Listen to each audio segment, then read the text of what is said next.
So let's discuss blood pressure. Blood pressure is the measurement of the force of blood against the walls of the artery as the heart squeezes and relaxes. So some terms that would be helpful to know would include systolic. Systolic is the top number of the blood pressure. This is when the heart is squeezing or contracting. So always think systolic squeeze, SS is how I remember that. Diastolic is the bottom number in the blood pressure. This is when the heart is relaxing. Hypertension is when the blood pressure is above normal limits. But remember, hypertension is not a one-time reading. I could be nervous and go into the doctor and have a high blood pressure reading, but that doesn't mean I have hypertension. Hypertension is diagnosed over a series of visits or a series of readings that are elevated.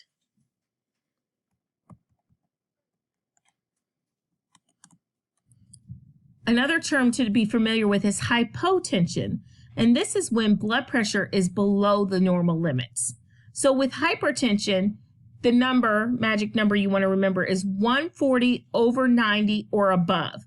Hypotension, the number you want to know is below 90/60. Another term to know is orthostatic hypotension. Orthostatic hypotension is when you have a drop in blood pressure when a person changes position from lying to sitting to standing. When this happens, they can have dizziness or fainting may occur. So remember how we learned when we're sitting somebody up and getting ready to stand them up, we want them to sit and dangle for a few minutes.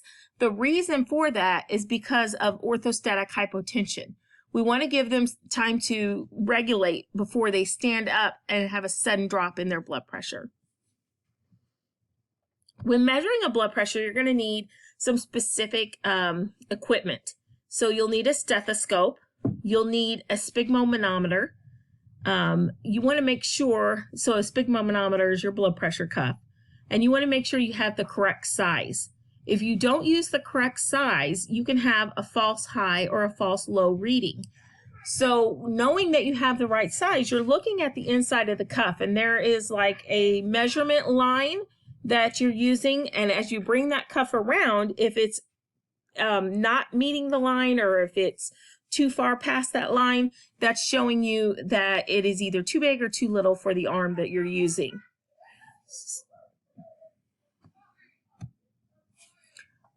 It's really important that you use the right cuff for the right arm.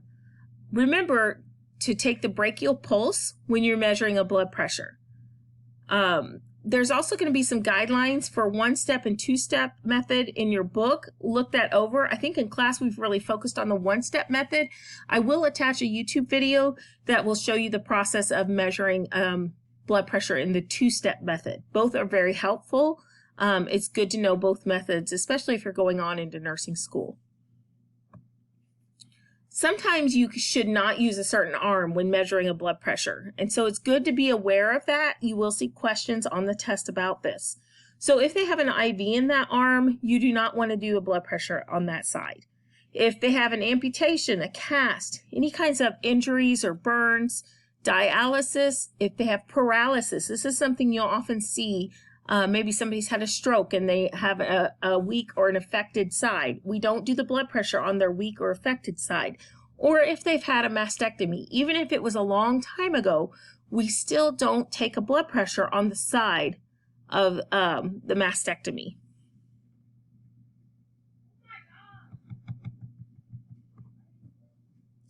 So that's all for blood pressure. I am going to attach a couple of videos that I want you to watch.